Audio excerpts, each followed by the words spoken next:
Highlight করেছেন। কিন্তু আনন্দমার্গীদের মতে যোগ এভরিডে, যোগ ইজ ফর এভরিডে, প্রতিদিনই যোগের দিন, তাদের আলাদা কোনো দিন নেই। কারণ যোগ হচ্ছে আমাদের জীবনের সাথী। তো তোমরা যোগ করো তো নিশ্চয়ই। যোগ মানেটা কি? অনুমনের সাথে ঘুমামানের যে মিলন, সেটি হচ্ছে যোগ। যোগের আসন একটা অঙ্গ। আমাদের যে মেডিটেশন অষ্টাঙ্গিক যোগ সাধনা, শুধু যোগ না, অষ্টাঙ্গের সমস্ত অঙ্গ প্রত্যঙ্গের। এর মধ্যে কি বলেছে? যম, নিয়ম, আসন, তারপরে কি প্রাণায়াম, প্রত্যাহার, ধ্যান, ধারণা, সবটা মিলেই যোগ। কিন্তু সাধারণ লোকে কীভাবে আসনটাকে যোগ ভাবে, কিন্তু যোগ বলতে বাবা অষ্টাঙ্গিক যোগের কথা বলেছেন। একটা মানুষকে যদি খাওয়া না দেয়, মানুষের শরীরে শক্তি যোগাবে না, শক্তি সে পাবে না।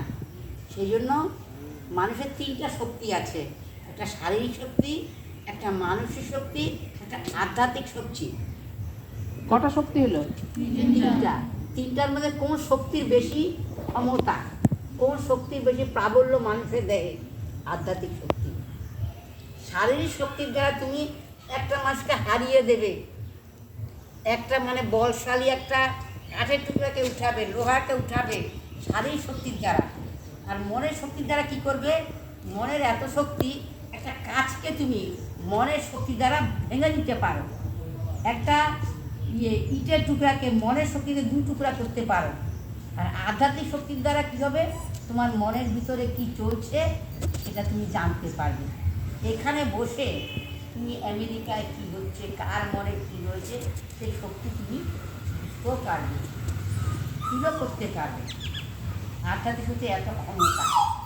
সেই জন্য এই মুনি ঋষিরা আধ্যাত্মিক সাধনার বলে বলিয়ান ছিলেন। মুনি ঋষিদের পা কেন ছোয়?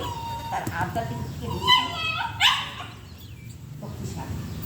সেই জন্য সেই যোগের কথা আনন্দমূর্তি যে আমাদের ডে টু ডে লাইফে বলেছেন। সেটা যোগ আমাদের প্রতিদিনের অঙ্গ, রোজই আমাদের সাধনা করতে হবে। করো কি না? প্রাণায়াম, যোগ, সবই আমরা করি। তো এখন কথা হচ্ছে যোগের অনেক ডেফিনিশন আছে। যেমন আনন্দমূর্তি কোন ইয়ের কথা বলেছেন?